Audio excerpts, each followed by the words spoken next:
Ya, Assalamualaikum warahmatullahi wabarakatuh. Selamat Waalaikumsalam, pagi, Mas. saya dengan Agung Setiawan dengan NIM 2016 230039. Pagi hari ini saya menjelaskan judul skripsi saya dengan judul Sistem Pakar Diagnosa Penyakit Kanker Mulut.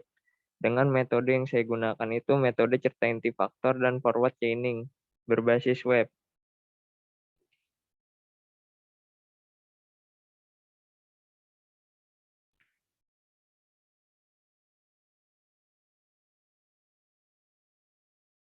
Nah, ini latar belakangnya, Pak.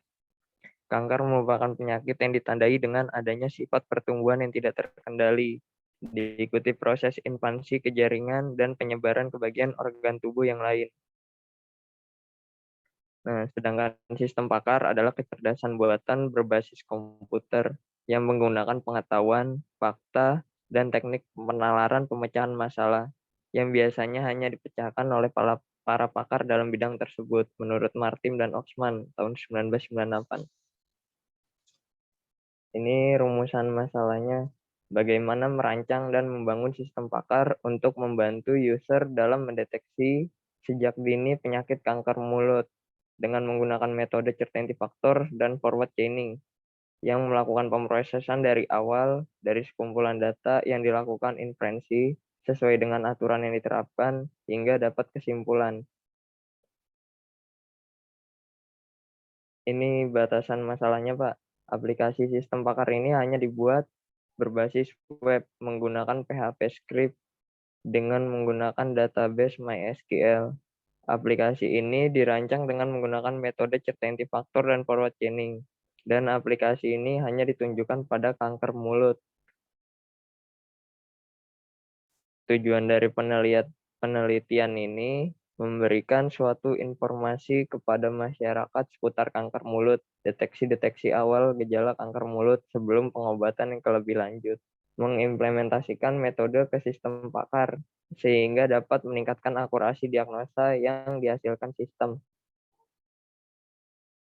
Manfaat penelitian ini bagi pihak kampus secara nggak sengaja melaksanakan salah satu fungsi sebagai pengabdi kepada masyarakat, dan bagi pengguna dapat memanfaatkan hasil dari program untuk mengetahui gejala awal kanker mulut, sehingga semakin memahami cara pengobatan, cara pembuatan program aplikasi sebagai suatu informasi, serta memberikan berbagai kemudahan dalam mempelajari cara pencegahan dini kanker mulut. Metodologi penelitiannya, dalam penelitian ini, metode yang dilakukan adalah melakukan wawancara langsung di Rumah Sakit Jakarta Medica Center dengan Dokter Gigi Erta Rahmawati yang beralamatkan di Jalan Buncit Raya.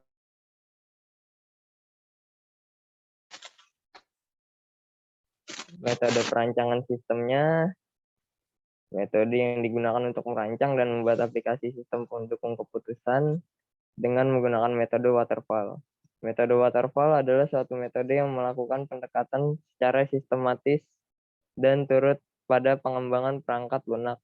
Metode ini terdapat 5 tahap untuk mengembangkan aplikasi sistem di posisi, yaitu analisis, desain, coding, testing, dan maintain, di mana konsep dari metode ini adalah melihat suatu masalah secara sistematis dan terstruktur dari atas ke bawah.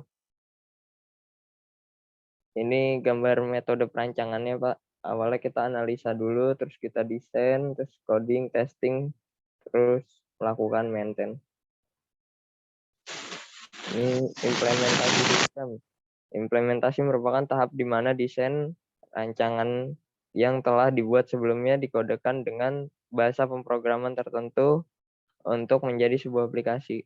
Pada tahap ini dilakukan coding berdasarkan dari perancangan dan analisa yang telah dilakukan sebelumnya. Untuk metodenya, ini metode yang pertama adalah metode forward chaining. Metode forward chaining atau runut maju adalah salah satu metode inferensi yang sangat penting dalam sistem pakar. Lalu apa itu mesin inferensi? Secara singkatnya, metode inferensi adalah proses untuk menghasilkan informasi dari fakta yang diketahui atau yang diasumsikan. Informasi tersebut adalah konklusi logis atau implikasi berdasarkan informasi yang tersedia. Dalam sistem pakar, proses inferensi ini dilakukan dalam modul mesin inferensi. Ini metode yang kedua. Metode certainty factor merupakan nilai parameter klinis yang diberikan Maikin untuk menunjukkan besarnya kepercayaan. Teori ini berkembang bersamaan dengan pembuatan mesin sistem pakar Maikin. Tim pengembang Maikin mencatat bahwa dokter seringkali menganalisa informasi yang ada dengan ungkapan seperti misalnya mungkin, kemungkinan besar, dan hampir pasti. Untuk mengakomodasi hal ini menggunakan certainty factor guna menggambarkan tingkat keyakinan pakar terhadap masalah yang sedang dihadapi. Ini untuk perhitungan certainty faktornya. Nah, untuk bahan penelitiannya, saya gunakan buku penelitian dari Atlas Penyakit Mukosa Mulut yang penerbitnya JJ Pinbrook 2016. Dan data dari Dr. Erta Rahmawati dari Rumah Sakit Jakarta Medical Center. Ya sudah Pak, terima kasih. Baik, baik Agung, ini ada namanya. Agung ya, benar ya Agung ya. Iya Pak. Pak Andi, boleh silahkan menambahkan dulu. Oh ya, baik Pak. Makasih. Saya berapa menit nih Pak? Wah, secepatnya. Oh iya ya. Coba Anda, ya gini, ini kan sistem pakar ya. Jadi pasti ada ke apa namanya batasan dalam penggunaan gitu kan ya. Saya tadi lihat karena waktunya cepat, jadi saya coba lihat di permasalahan dulu deh ya. Kenapa Anda sampai perlu ke mana masalahnya tadi? Ini rumusan masalah. Ya. Nah, oke, usernya itu siapa? Usernya itu pasien penggunanya Pak. Dan itu juga bisa digunakan masyarakat umum Pak, usernya itu. Ya udah, coba nanti ini dulu ya, karena Anda harus memahami dulu. Namanya kan sistem pakar ya. Iya Pak. Kalau sistem pakar itu tidak bisa, ini pemahaman saya loh, nanti kalau salah mohon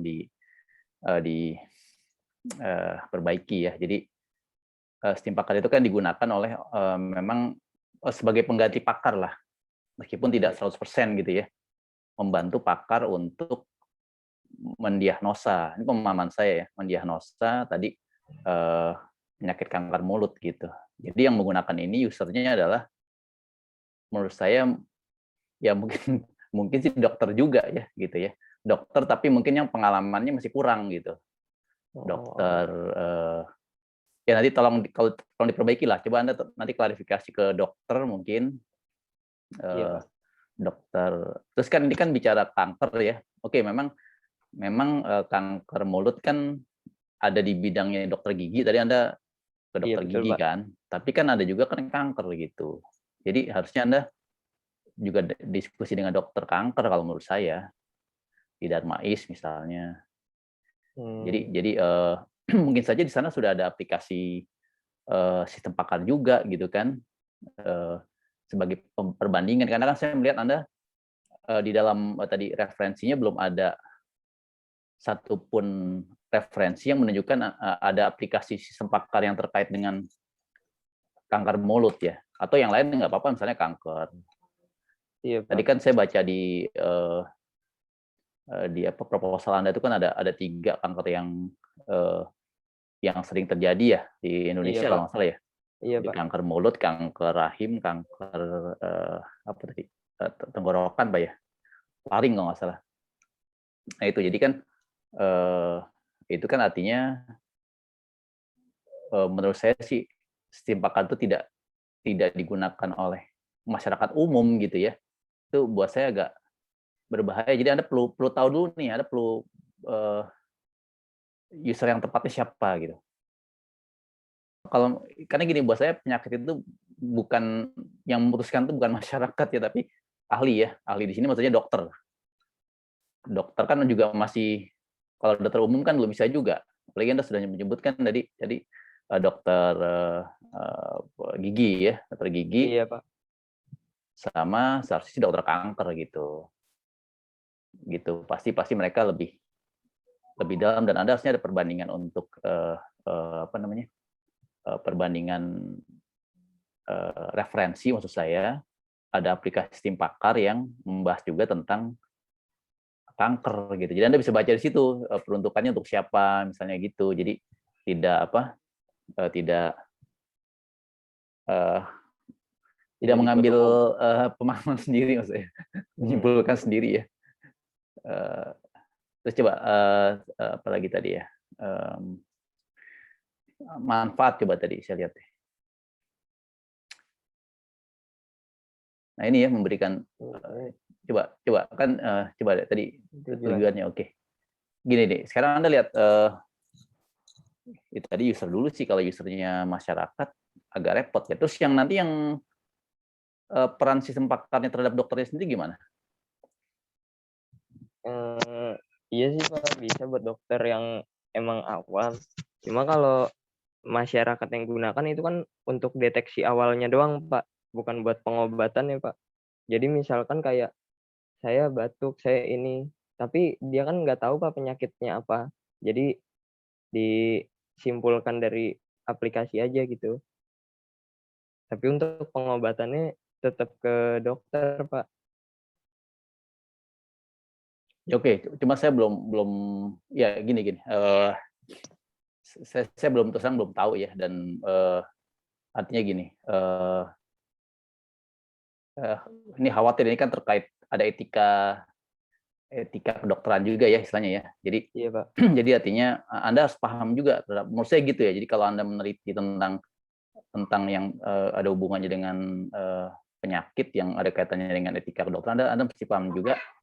Anda mesti diskusi dulu juga ke dokternya gitu, sampai taraf apa masyarakat bisa memutuskan. Karena khawatir masyarakat kita kan seringnya, udah tahu begini, nanti beli obat sendiri gitu kan, copy resep misalnya gitu ya. Jadi salah gitu, jadi bahaya gitu ya. Ini menurut saya nih ya. Iya Saya Pak. kurang paham di dalam kesehatan lah. Artinya kan sekarang kan ada aplikasi-aplikasi seperti Halodoc gitu ya. Iya Pak. Artinya ya kenapa nggak Anda diskusi ke Halodoc dengan dokter yang ahli aja, ahli gigi sekalian gitu. Kan gitu kan, kita gampang. Jadi pasti yang bicara juga yang ahli gitu. Kalau saya kan juga belum tahu nih Anda makanya aplikasinya seperti apa, karena kan Anda kan nggak ada perbandingan ya. Iya Pak. Anda tuh belum ada aplikasi pembanding gitu. Kecuali Anda sudah melakukan, Anda pernah akses ke sebuah aplikasi sistem pakar gitu. Jadi mungkin bisa ada perbandingan di situ. Poinnya ya. Oke, Iya terakhir Pak. saya coba ke referensi lah biar nggak lama ya.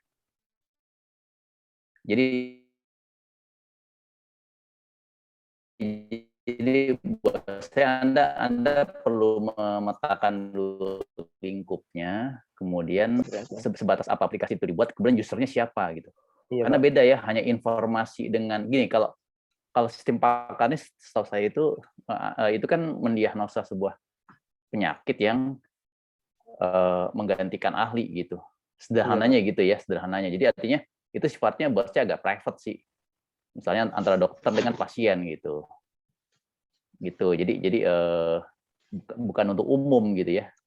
Bukan untuk umum sih.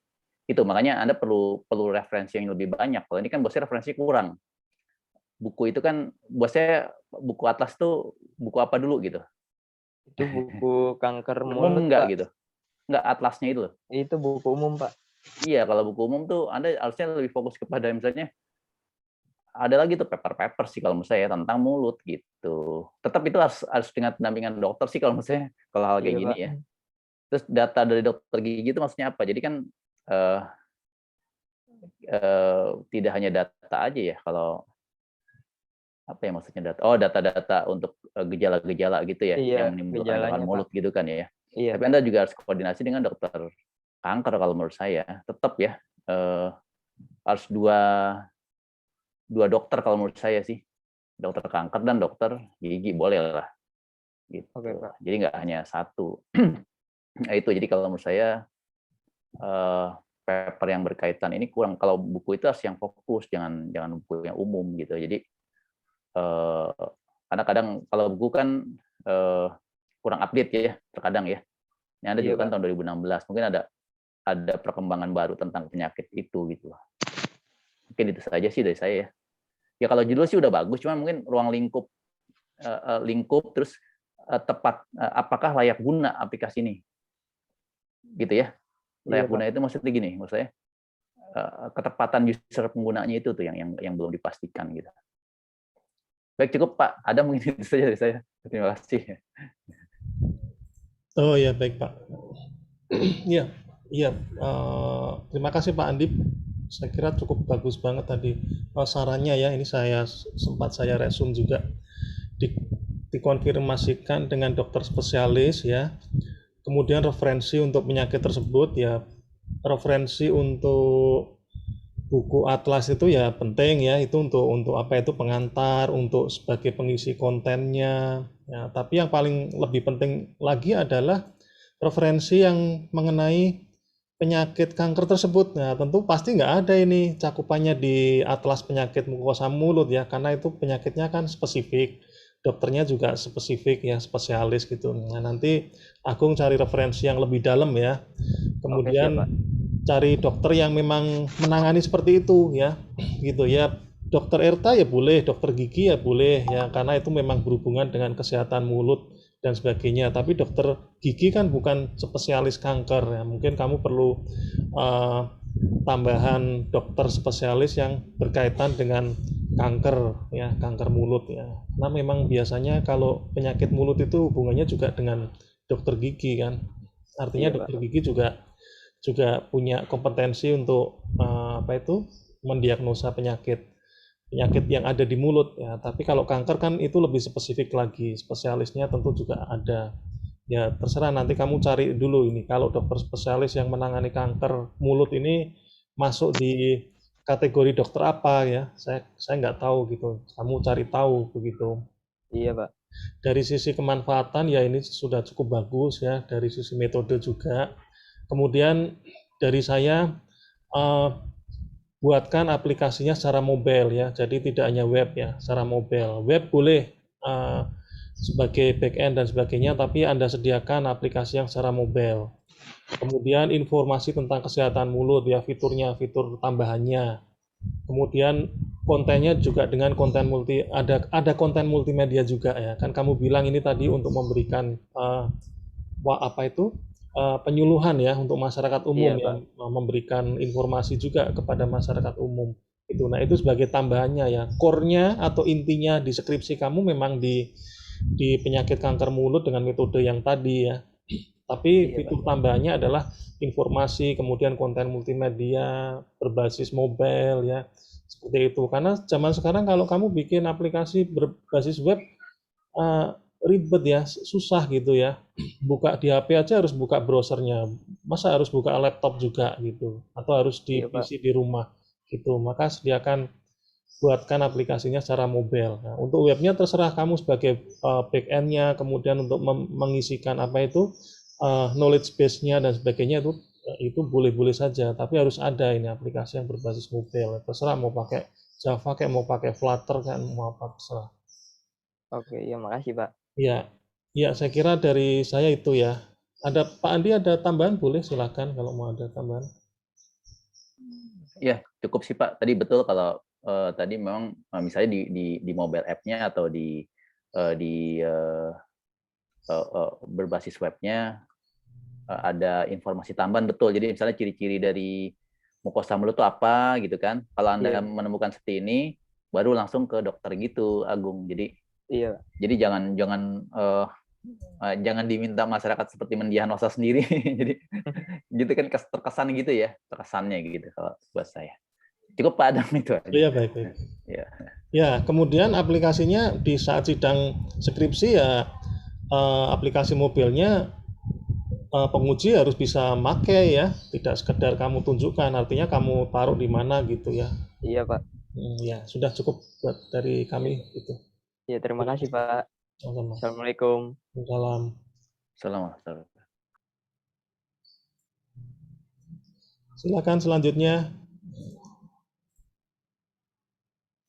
Baik Pak, Siapa nih? Said Agil. Oke. kedengaran tidak Pak? Dengar. Ya, ya kedengaran. Analisa perancangan keuangan pendopo. Saya mulai ya Pak. Ya, silakan. Kelihatan tidak Pak live saya Pak? Belum. Ini sedang proses barangkali. Saya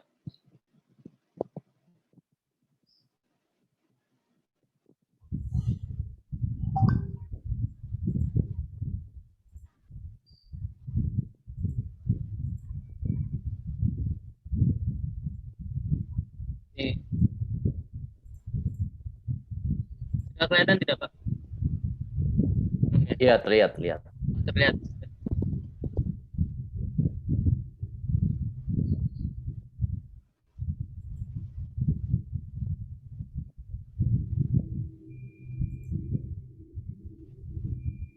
Ya, silakan dimulai ya. Oh ya.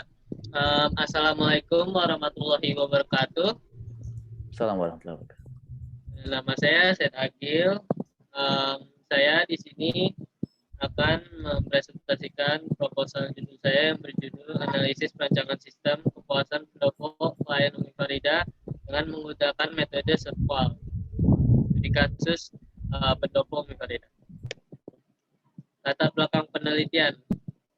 Peningkatan kualitas merupakan salah satu strategi pemasaran yang ditekankan pada pemenuhan keinginan klien. Untuk menciptakan kualitas layanan yang tinggi, sebuah perusahaan atau lembaga harus menawarkan layanan yang mampu diterima atau dirasakan klien sesuai dengan atau melebihi apa yang diharapkan klien. Semakin tinggi kualitas pelayanan yang dirasakan dibanding harapannya, klien tentu akan semakin puas. Pada awalnya dalam penanganan klien di pendopo Umi Farida, tidak mengutamakan tentang survei tingkat kepuasan klien, dikarenakan fokus pada penanganan masalah menuju solusi. Dengan berkembangnya era teknologi, maka pelayanan semakin luas dan klien semakin bertambah. Untuk mengetahui kualitas dan terus menjaganya, maka perlu dibuat analisis tingkat kepuasan para klien yang mendatangi pendopo Umi Farida, sehingga tujuan akhirnya tercipta dapat memperbaiki kekurangan dan mempertahankan keadaan yang baik untuk menjadi lebih baik. Rumusan masalah. Apakah kepuasan klien? Tujuan saya membuat penelitian ini, satu, untuk menjaga kualitas pelayanan terhadap klien dan terus mencari kekurangan yang ada untuk memperbaikinya. Yang kedua, menyelesaikan tugas akhir dalam jenjang S1 Teknik Informasi. Manfaat penelitian. Membuka wacana baru dan mampu menerapkan ilmu yang diterima penulis selama ini, serta dapat menambah pengetahuan dan wawasan bagi penulis, khususnya mengenai pelayanan dan pengaruhnya terhadap kepuasan klien. Landasannya, saya buat ini teori kepuasan. Arti kepuasan menurut Kamus Bahasa Indonesia adalah puas berarti merasa senang. Kepuasan dapat diartikan sebagai perasaan puas, rasa senang, dan kelegaan seseorang dikarenakan mengkonsumsi suatu produk atau jasa untuk mendapatkan pelayanan suatu jasa. Pengertian jasa. Jasa pada dasarnya merupakan semua aktivitas ekonomi yang hasilnya tidak merupakan produk dalam bentuk fisik atau konstruksi, yang umumnya dikonsumsi pada saat yang sama dengan waktu dihasilkan dan memberikan nilai tambah. Karakteristik jasa adalah suatu sifat dari jasa yang ditawarkan oleh suatu pihak kepada pihak lain yang berfungsi untuk membedakan dengan produk barang. Di sini dimensi kualitas pelayanan menurut Mutioadi 2013-148, dalam kualitas jasa terdapat 5 dimensi untuk mengukur kepuasan pelanggan, diantaranya tangibles, reliability atau keandalan, responsiveness atau daya tanggap, assurance atau jaminan, 5 empati atau perhatian. Kepuasan klien. Kepuasan konsumen merupakan suatu tanggapan perilaku konsumen berupa evaluasi beli terhadap suatu barang atau jasa yang dirasakan dibandingkan dengan harapan konsumen. Kepuasan konsumen ini sangat tergantung pada persepsi dan harapan konsumen itu sendiri. Jenis sumber data yang ini dalam penelitian ini terbagi menjadi dua, yaitu ada data primer dan data sekunder. Menurut Umar 2003-56 adalah sebagai berikut. Data primer yaitu data yang didapatkan langsung dari cabang Jalan Rawa Kuning nomor 42 oleh peneliti sebagai objek penulisan. Data primer ini seperti hasil wawancara dan observasi lapangan. Data sekunder yaitu data yang diperoleh dalam bentuk yang sudah dikumpulkan dan diolah pihak lain. Data ini berupa profil perusahaan, struktur organisasi, dan data literatur seperti deskripsi, laporan akhir, atau buku jenis lain yang berhubungan dengan penelitian. Populasi. Populasi dalam penelitian ini adalah seluruh konsumen atau klien yang menggunakan jasa pendopo Farida pada Jalan Kuning nomor 42 Jakarta. Sampel ini sampel yang saya ambil dari 120 orang tersebut adalah 60, ada 60 orang. Saya menggunakan rumus Roscoe dalam Sugiono 2009. Teknik pengumpulan datanya saya ada riset lapangan, yaitu pengumpulan data dilakukan di tempat yang menjadi objek yang akan diteliti dengan cara mendatang langsung objek tersebut. Dalam ini Jalan Kuning nomor 42. Adapun teknik yang digunakan untuk mendapatkan data pada waktu melakukan penelitian di lapangan adalah sebagai berikut: wawancara dan kuesioner. Ada juga riset kepustakaan, yaitu mengadakan penelitian dengan cara mempelajari dan membaca literatur, catatan, dan laporan yang ada hubungannya dengan permasalahan yang menjadi objek penelitian.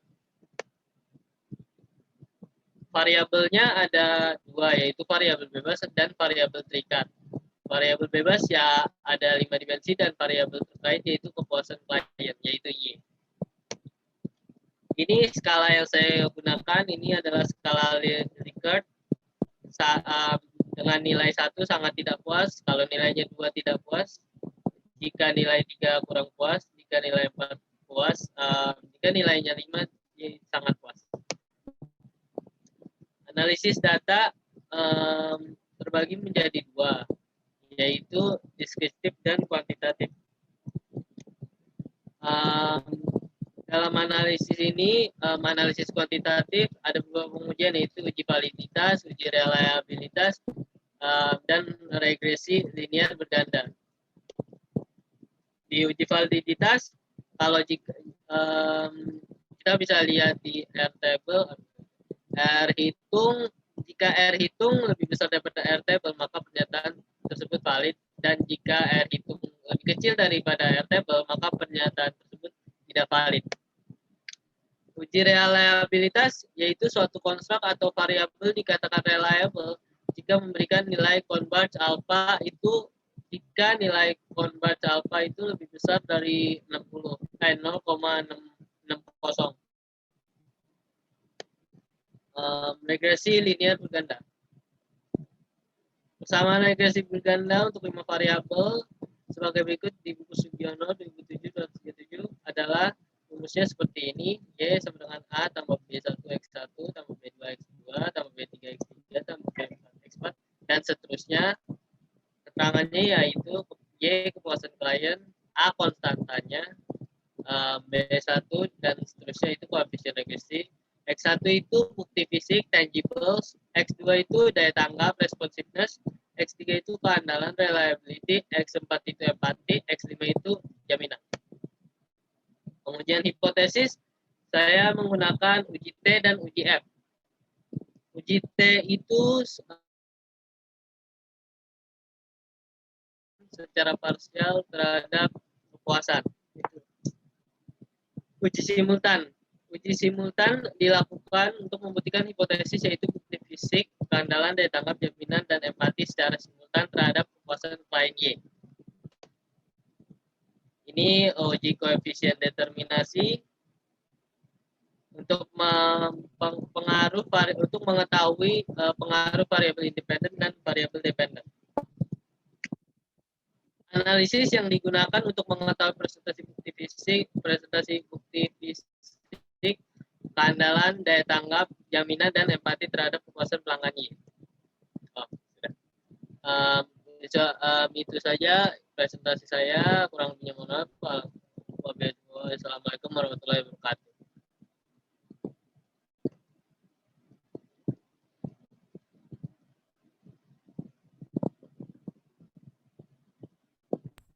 Silakan Pak Andi. Ini terdengar tidak Pak tadi? Kamu kameranya dinyalain dong. Oh, iya Pak. Baik, Pak Adam. Terima kasih. Ya, jadi ini Anda melanjutkan yang KP nggak salah ya? Atau yang? Iya, saya melanjutkan KP. Ya, ini Anda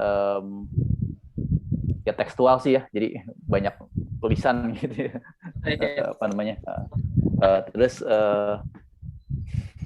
untuk masalahnya apa ya sebenarnya di sana gitu? Ini yang saya mau lihat itu adalah kan saya ke sini ke pendopo Mifarida. Terus saya lihat kliennya kok bertambah terus. Nah, saya habis itu mau menganalisis berapa puas sih klien-klien yang datang ke Mifarida dengan menggunakan metode ini, Pak. Oh enggak, maksudnya gini, misalnya ada klaim gitu ya dari customer gitu ya, klaim ke Umi Farida tadi gitu kan, klaim terus misalnya, ya intinya gitu lah, ada yang klaim, ada yang ya klaim lah, misalnya udah hadir tapi tidak dilayani, terus ngantri gitu ya, gitu sih menurut saya. Jadi perlu ada kejelasan permasalahan sehingga aplikasi Anda memang layak dibuat gitu, saya gitu. Terus tadi kedua, menurut saya kalau jumlah customer-nya ada berapa di sana? Jumlah customer-nya itu bermacam-macam, Pak. Kadang sehari bisa tiga klien, dan biasanya satu klien itu ada yang berombongan, ada juga yang sendiri-sendiri gitu, Pak. Ya enggak, gini aja, yang terdaftar yang terakhir lah, misalnya data terakhir bulan sekarang bulan apa sih? Oktober ya. Misalnya data terakhir bulan September ini berapa gitu, yang sudah berkunjung tapi bukan berkunjung ulang ya, yang baru gitu. Ya total aja berapa gitu. Jadi kan makanya kan perlu di KP sebenarnya saya udah jelaskan bahwa Anda perlu tahu jumlah layanan, maaf bukan jumlah layanan, jumlah yang hadir gitu. Baik. Anda kan bikin aplikasi kan KP waktu itu ya? Iya Pak, saya bikin aplikasi. Pendaftaran ya? Jadwal. Oh iya, jadwal. Maksudnya kan berarti kan, makanya kan saya minta waktu itu Anda kalau nggak salah buat data customer juga gitu. Iya Pak, nanti di sini. Jadi jelas jumlahnya berapa. Baik. Menurut saya sih kalau masih cuma 100-an atau berapa, mendingan populasi, tidak usah sampel ya. Jadi datanya lebih bagus gitu. Oke Pak, baik Pak. Ya karena kan Anda masih bisa menjangkau ya, maksudnya hanya Anda nyebut 122, tapi Anda valid datanya dari mana tuh gitu ya, harus pastikan gitu ya.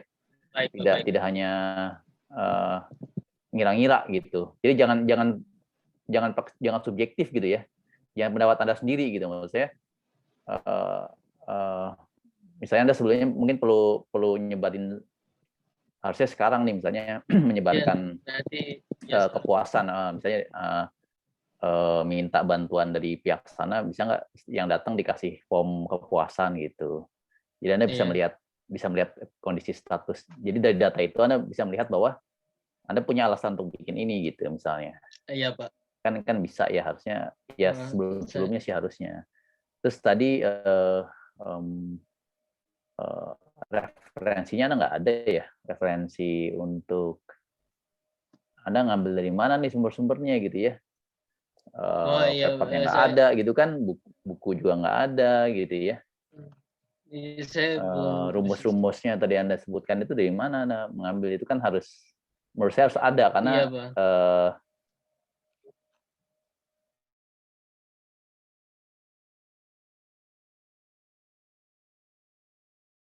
Melihat sih sebenarnya ya secara jelas ya. Tadi Anda agak bias ya, ada yang wawancara, coba deh ditunjuk di coba klik metodologi yang paling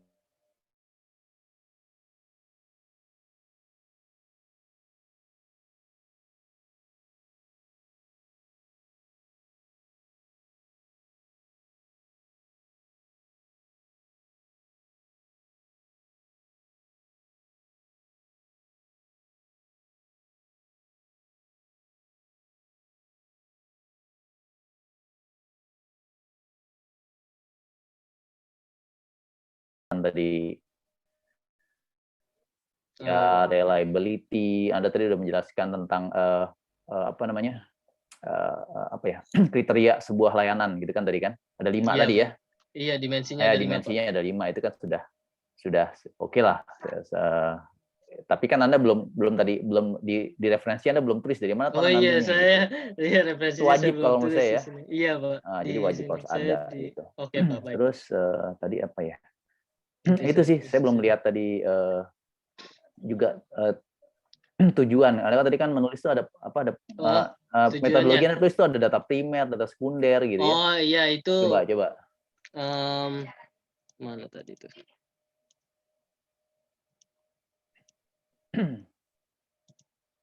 Bentar ya, Pak. Ini, Pak. Iya, ini kan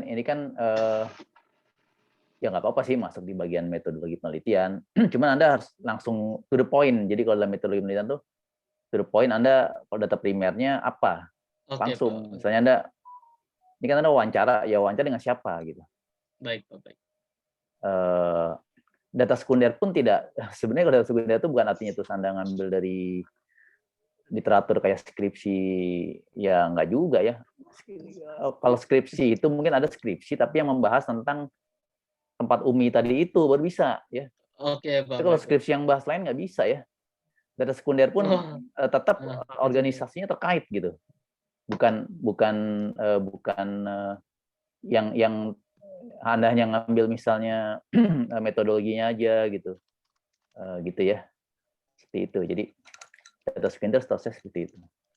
Baik, Kemudian Pak. tadi Anda kok ada nulis field reset terus library reset itu buat saya hal yang berbeda ya. Menurut saya sih perlu di drop ya karena dihilangkan menurut saya. Yang mana, Pak? Field reset dan library reset. Anda tahu dari mana tuh? Fitur Tadi. Anda dasarnya nulis field reset tadi kan? Di mana, Pak? Fitur reset. Ada, saya kan baca.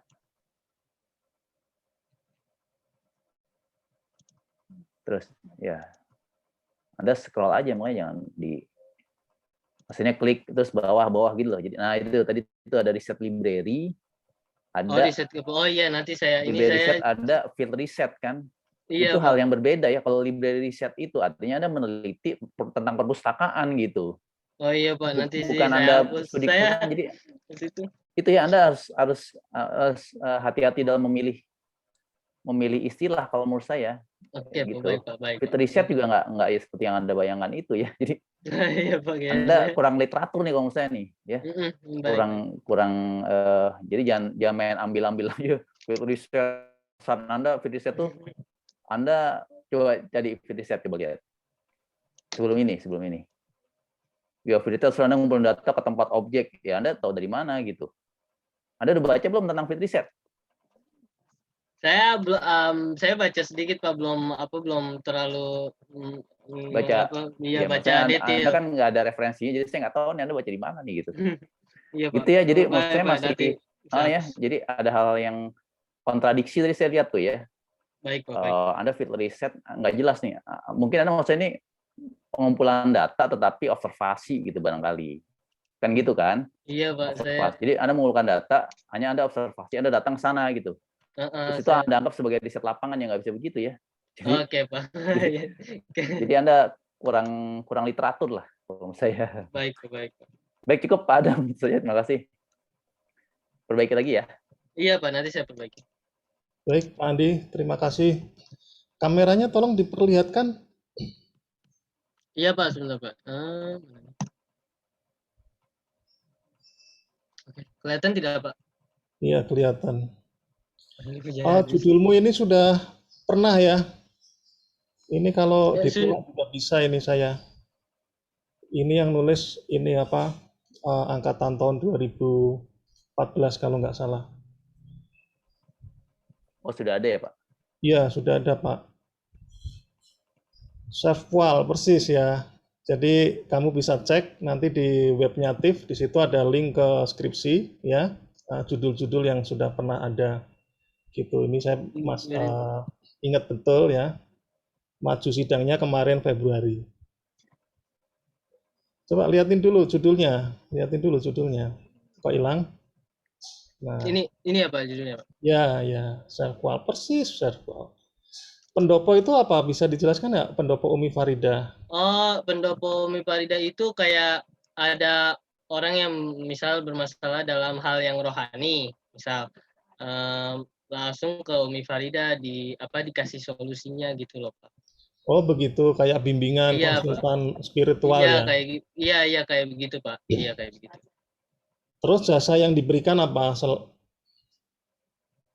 Jasa yang diberikan solusinya Pak, solusi misal pemecahan masalahnya, ya pemecahan masalah dalam masalah itu Pak. Jadi kayak misalnya ada masalah dalam kehidupannya, kayak misalnya rumah tangganya lagi berantakan, nah Umi Farida tinggal ngasih solusi gitu loh Pak. Oke. Terus tadi kamu ada slide mengenai kategori-kategori yang mau disurveikan. Coba turun lagi. Kategori yang disurveikan. Dimensi ya, tadi dimensi kualitas tadi atas naik. Ini Pak. Ya. Oh iya Pak. Ya, masalah judul dan studi kasusnya ya. Baik, Pak, baik. Banyak ya yang datang di pendopo Umi itu, banyak nggak? Sehari ada Iya, berapa? Pak. Kamu pernah memantau nggak atau mengobservasi? Saya pernah mengobservasi, biasanya satu hari normalnya itu tiga klien. Nah, dalam 3 klien itu ada kayak rombongan, ada yang sendiri, ada yang kadang-kadang suami istri gitu loh Pak.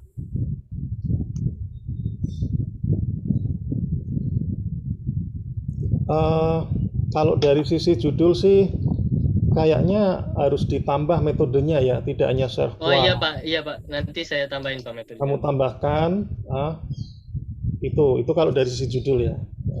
Oke Pak, baik Pak. Kemudian untuk dari sisi studi kasusnya, ini kayaknya agak sulit juga ini diketahui tingkat kepuasannya. Ya, tapi oke, kita mulai dari sini ya, dari slide ini. Tangible, bukti langsung, ini harus kamu jelaskan nanti tangible itu apa ya. Oh iya Pak. Ini kan bagian dari survei ya kan. Iya Pak, ini bagian dari jasa 5 dimensi untuk mengukur kepuasan pelanggan. Kamu harus jelaskan nantinya di dalam surveinya tangible-nya seperti apa, bukti langsung. Iya, Tangible Pak. itu kan sesuatu yang tampak gitu ya, sehingga nggak bisa semata-mata langsung kamu puas apa enggak gitu atau ya kan, nggak semudah itu. Jadi harus kamu breakdown, harus pertanyaannya harus yang relevan ke arah nomor 1. Kemudian juga kehandalan atau reliability ya, kamu harus tentukan dulu nih pertanyaan yang handal itu yang gimana gitu. Iya Pak, nanti saya membuat pertanyaan-pertanyaan dari dimensi ini Pak. Kemudian asuran, jaminan, empati dan perhatian. Nah kira-kira puas itu harus dilihat dari sisi apa? Puas dalam pelayanan di tempat atau puas dalam memberikan jasanya tadi. Misalnya setelah diberi saran, dibuktikan, pulang ke rumah, oh selesai masalahnya. Nah itu berarti puas. Nah ini gimana ini cara ngukurnya? Ini kamu harus bisa ini nanti seperti itu ya. Karena ini nggak mudah. Terus turun lagi ke slide-nya. Slide ya Pak. Slide berikutnya. Atasnya ini apa? Atasnya. Nah, ini kepuasan konsumen harus tanggapan bidang evaluasi beli barang jasa. Oh ya, turun lagi deh.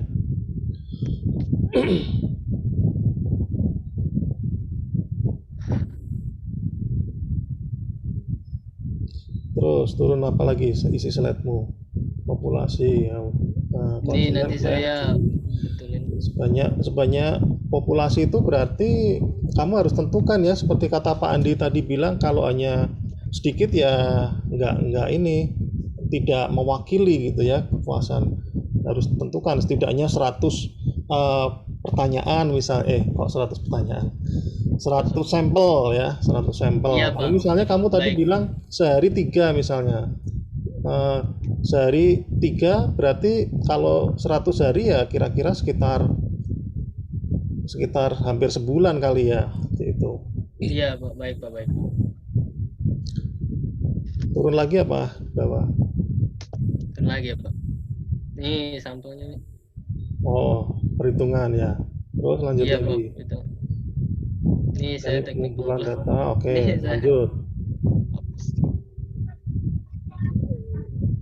Oh, ini. Kemudian ini berbasis apa? Maksudnya berbasis Oh. iya berbasis website, Pak. Berbasis web. Buat berbasis Iya. mobile ya. Nah, berbasis mobile. Berbasis mobile. Oke.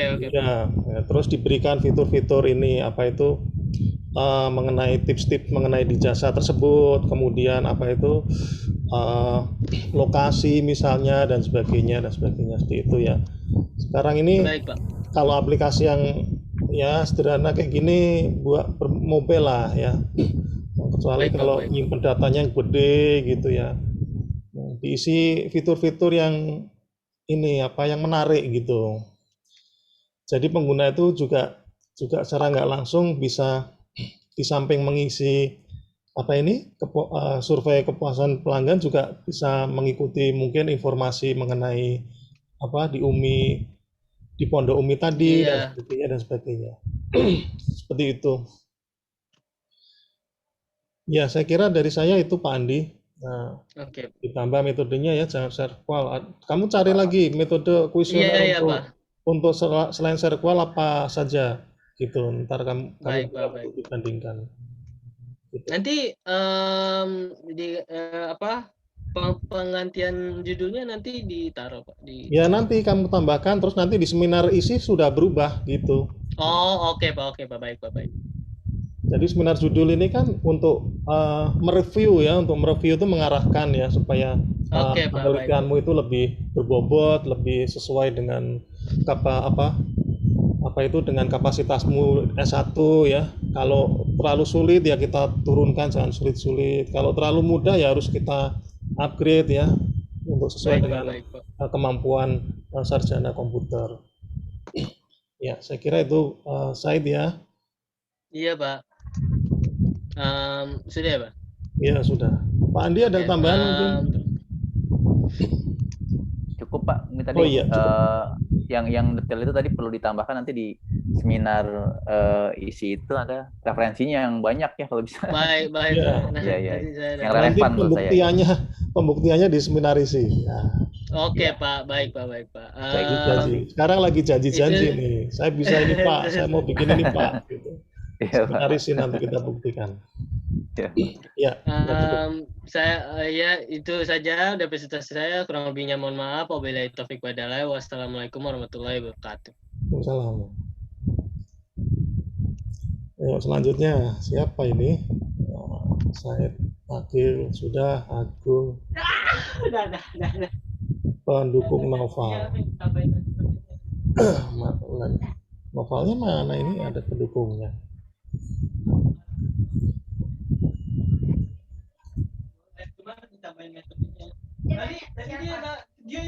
Oh, Mary Franklin. Iya, Mary Franklin nggak ada ya, Pak? Oh, nggak ada ya, Mary Franklin. Sepertinya nggak ada. Kayaknya nggak ada ya. Ya sudah, kita agendakan ulang saja kalau tidak ada. Oh gitu, Pak. Iya. Baik, terima kasih Pak Andi atas ininya. Iya, sama-sama, agendanya. Pak. Dan Kita tutup ya. Iya, Pak. Assalamualaikum warahmatullahi wabarakatuh. Waalaikumsalam warahmatullahi wabarakatuh.